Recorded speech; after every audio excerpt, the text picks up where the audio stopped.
جو لوگ اس کشتی پہ تھے ان سے مغربی اخباروں نے انٹرویو لیا، ان کے جو لوگ بچے تھے، آزاد کشمیر سے کئی لوگ گئے ہوئے تھے، تو جب ان کے انٹرویو میں پوچھا گیا انہوں نے کہا ہمیں امید ہی نہیں تھی کہ ہم اپنی زندگی بہتر کر سکتے ہیں، پیسہ جمع کیا، قرضے لیے، پھر ناجائز طریقے سے ان کو یہ کوشش تھی کہ کہیں کسی طرح ہم یورپ میں چلے جائیں، ملک چھوڑ کے کسی طرح نکل جائے، یہاں امید ختم ہو گئی تھی۔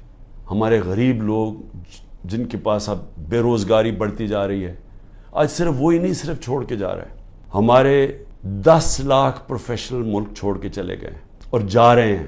دولت میں جو اضافہ ہوتا ہے وہ تو سکڑ کے 6% سے جا کے نیچے چلا گیا ہے، 0.2%، کئی کہتے ہیں اسے بھی نیچے چلا گیا۔ انڈسٹری جس کی وجہ سے ٹیکس بڑھتا ہے، کیونکہ دولت بنتی ہے اس میں سے ٹیکس بنتا ہے، ملک کی آمدنی بڑھتی ہے، اس میں سے ایکسپورٹس بڑھتی ہیں، ڈالرز ملک میں آئیں، وہ جو انڈسٹری تیزی سے بڑھ رہی تھی وہ انڈسٹری تو نیچے چلی گئی ہے۔ ٹیکسٹائل انڈسٹری جو سب سے بڑی ہماری، جس کی وجہ سے ڈالر ملک میں آتے ہیں، ابھی سینٹ ہیئرنگ کے اندر وہ ٹیکسٹائل انڈسٹری والے لوگوں نے سینٹ کے اندر جا کے بتایا ہے کہ 40% پاکستان کی ٹیکسٹائل انڈسٹری بند ہو چکی ہے۔ 70 لاکھ لوگ جو ٹیکسٹائل انڈسٹری میں کام کرتے تھے وہ بے روزگار ہو گئے ہیں، اور 25% مزید اگر انہوں نے کہا کہ یہ آپ نے نہ کیا، جو قیمتیں آپ نے اتنی چڑھا دی ہیں، بجلی کی قیمت دگنی ہو گئی ہے، گیس کی قیمت کہاں سے کم پہنچ، اگر یہ آپ نے کم نہ کی تو 25% مزید اور بند ہو رہی ہے۔ اب یہ یاد رکھیں کہ یہ صرف سال پہلے فیصل آباد کے لوگوں سے پوچھیں، مجھے ٹیکسٹائل والے لوگ کہتے تھے کہ ہمیں ٹیکسٹائل کا ورکر نہیں مل رہا، ٹیکسٹائل انڈسٹری بوم کر رہی تھی۔ ملک میں امید کیوں جا رہی ہے لوگوں کی؟ کیونکہ ان کے پاس اب کوئی راستہ ہی نہیں ہے اس کو چینج کرنے کا۔ کوئی بھی روڈ میپ ہوتا ہے کہ ہاں یہ کرائسس آ گیا، ایسے نکلنا کیسے ہے، سامنے تو ان کے پاس کوئی روڈ میپ ہی نہیں ہے۔ اوپر سے IMF کے ساتھ سمجھوتا نہیں ہوا، مہنگائی بھی بڑھ گئی ہے، بے روزگاری بھی بڑھ رہی ہے، یہاں سے لوگ باہر جا رہے ہیں، پروفیشنلز باہر جا رہے ہیں۔ جو ایک ملک کی ریڑھ کی ہڈی ہوتی ہے، جو ملک میں پروفیشنلز ہوتے ہیں، جب وہ چھوڑ کے چلے جائیں تو ملک آگے کیسے بڑھے گا؟ کس نے آ کے انڈسٹری لگانی ہے؟ اور جب روپیہ گرتا جا رہا ہے تو لوگ ڈالرز پکڑ کے بیٹھ گئے ہیں، سرمایہ کاری کس نے کرنی ہے؟ آگے تو کوئی امید ہی نہیں ہے۔ تو میں آج یہ سب سے پوچھ رہا ہوں، یہ جو ہمارے طاقت میں لوگ بیٹھے ہوئے ہیں، کیا ان کو نہیں نظر آ رہا ہے یہ کیا ہو رہا ہے؟ اور کیا ان کا تو مجھے سمجھ آتی ہے، یہ NRO والے یہ جو سارے مل کے بیٹھے ہوئے ہیں اپنی چوری بچانے جو آئے تھے، کیونکہ ان کا تو مقصد ہی صرف پیسہ بچانا ہے اپنا، لیکن جنہوں نے ملک کو بچانا ہے، جن کا جینا مرنا اس ملک میں ہے، کیا ان کو نہیں نظر آ رہا یہ کیا ہو رہا ہے؟ اور یہ جو حربے استعمال کیے جا رہے ہیں،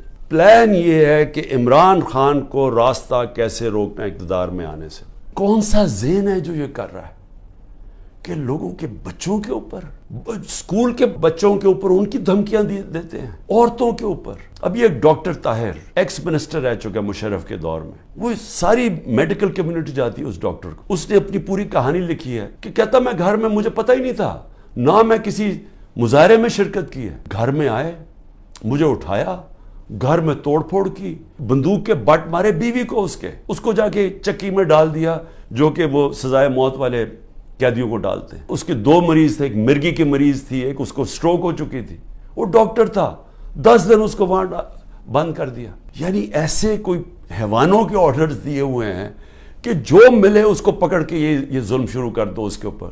لیکن وہ بیوی کو بٹ مارنا، اس کے زخم کیے ہوئے ہیں، اور اسی طرح سارے یہ کہانیاں آتی ہیں کہ گھروں میں بیویوں عورتوں سے، عثمان ڈار کی والدہ سے بدتمیزی، اس کو دھکے دے رہے ہیں۔ اس سے کیا حاصل کیا ہو رہا ہے؟ میرا یہ اگلا سوال ہے۔ 400 ہمارے ٹکٹ ہولڈرز پنجاب میں جن کو میں نے ٹکٹ دیا، تقریباً 400 ہیں، 40 صرف چھوڑ کے گئے ہیں، سب گھروں سے باہر ہیں، سب کی بزنسز کے اوپر اٹیک کر رہے ہیں، رشتہ داروں کے اوپر اٹیک کر رہے ہیں، بچوں پہ کر رہے ہیں کہ انہوں نے بچے باہر بھجوا دیے، لیکن وہ چھوڑ نہیں رہے۔ تو سوال میں یہ پوچھتا ہوں کہ یہ جو ظلم کر رہے ہیں اس سے کیا فائدہ ہو رہا ہے؟ جو بھی یہ پالیسی کر رہا ہے نا، اس پہ کوئی عقل نہیں ہے، اس کو کوئی پالیٹکس کی نہیں سمجھ، اس کو تاریخ کی نہیں سمجھ، وہ زیادہ پڑھا لکھا آدمی نہیں ہے، یہ کوئی احمق یہ چیزیں کروا رہا ہے۔ سوائے نفرت کے بڑھنے کے اور یہ ظلم کرنے کے، اس سے فائدہ کیا ہو رہا ہے؟ کیونکہ لوگ تو چھوڑ نہیں رہے، جو چھوڑ کے گئے ہیں، آپ نے یہ نہیں، مجھے نقصان نہیں پہنچایا جو چھوڑ کے گئے ہیں، آپ نے ان کے کریئر ختم کر دیا، آپ ان کی پالیٹکس ختم کر دی ہے، جو چھوڑ کے گیا اس کی پالیٹکس ختم ہے۔ اور یہ سوال پوچھیں گے کیوں نہیں چھوڑ کے جا رہے؟ ان کو پبلک کا پتہ ہے کہ جس وقت وہ چھوڑ کے گئے پبلک ان کو ووٹ نہیں ڈالے گی، ان کو بھی پتہ ہے، لیکن ان کے اوپر فائلیں بنائی ہوئی ہیں، کئیوں کو چھوڑ دیا جو چلے گئے ہیں۔ قتل کا کیس میرے اوپر کر دیا. میری بہن کے اوپر کیس کیا ہوا ہے اینٹی کرپشن نے. 6 ارب کی زمین لیا میں لیا اس نے جب میں پرائم منسٹر تھا. یعنی ایسے ڈفر ہیں لوگ. اس نے چیک سے پیسے دیے تھے اور پیسے کتنے تھے؟ 6 کروڑ کی زمین تھی. 75 لاکھ اوپر ٹیکس دیا ہوا ہے.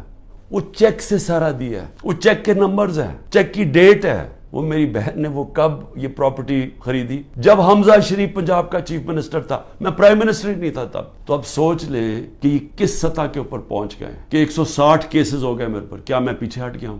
کیا میں پیچھے ہٹ جاؤں گا؟ میں تیار بیٹھا ہوں. چل میں جیل چلا جاؤں گا, ڈسکوالیفائی کر دیں گے مجھے. اتنے کیسز ہیں, کبھی بھی کر سکتے ہیں. اس سے کیا ہوگا؟ کیونکہ آپ کو پالیٹکس کی سمجھ نہیں ہے.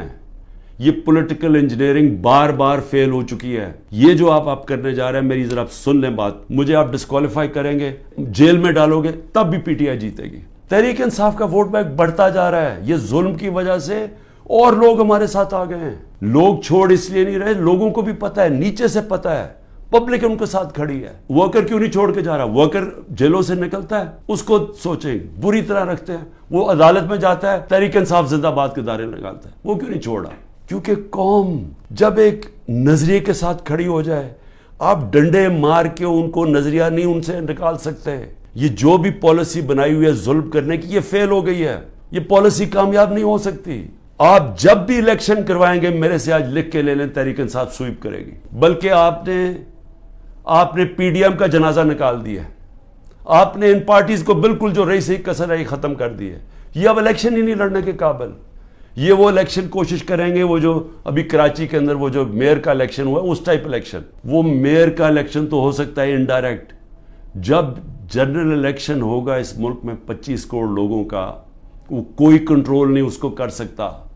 جب بھی آپ الیکشن کروائیں گے ہارنا ہے. لیکن یہ ملک کا کیا بن رہا ہے؟ میں تو صرف اس لیے آج پوچھ رہا ہوں, میں بار بار ڈائلاگ کی بات اس لیے کرتا ہوں, مجھے اپنے ملک کی فکر پڑی ہوئی ہے, مجھے اپنی فکر نہیں ہے. کیونکہ جو بھی آپ کریں گے, مجھے یہ اللہ, جب قوم ساتھ کھڑی ہے تو مجھے کس چیز کی فکر ہے؟ لیکن ملک کی فکر ہے. یہ جو بات کی خواجہ آصف نے اوورسیز پاکستانی کی, یہ میری بات یاد رکھنا کہ جب بھی یہ ملک انشاءاللہ ایک دن ہم کھڑا کریں گے, اوورسیز پاکستانیز کے کندھوں کے اوپر کھڑا ہوگا. اس نے اتنی سٹپڈ بات کی کیونکہ اس میں کم عقل کا آدمی ہے. اس نے یہ کہا کہ جناب وہ جنازے صرف دفنانے آتے ہیں یہاں. اس کو یہ نہیں پتا کہ جب خواجہ آصف اور نواز شریف اور زرداری جیسے لوگ اس ملک کے اوپر بیٹھے ہوں گے تو وہ اس ملک کے اندر کبھی اپنا پیسہ انویسٹ نہیں کریں گے, سرمایہ کاری نہیں کریں گے. وہ لوگ ہیں, وہ تب اس ملک کے اندر پیسہ لے کے آئیں گے جب رول آف لا آئے گا. یہاں تو جنگل کا قانون ہے. یہاں جو حالات دیکھ رہے ہیں, یہاں تو لوگ چھوڑ کے جا رہے ہیں ملک. تو پیسہ کس نے لے کے آنا ملک میں؟ تو ہم تو وہ چیزیں کر رہے ہیں جس سے ملک کو ہم تباہی کی طرف دھکیل رہے ہیں.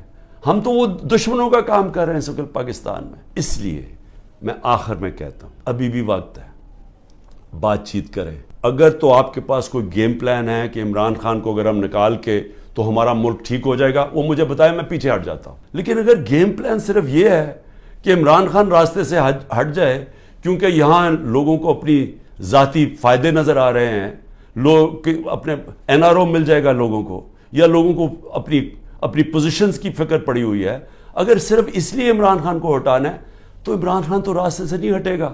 عمران خان بیٹھا ہے یہاں, جو کرنا کرو. لیکن ملک, ہمارا ملک کبھی بھی معاف نہیں کرے گا. یہ تاریخ نوٹ کر رہی ہے جو لوگ کر رہے ہیں اس ملک کے ساتھ, جو انہوں نے حکومت گرا کے سازش کے تحت جو کیا ہے ملک کے ساتھ, یہ سارا تاریخ کا حصہ بن گیا ہے اور یہ قوم بھولے گی نہیں ان کو.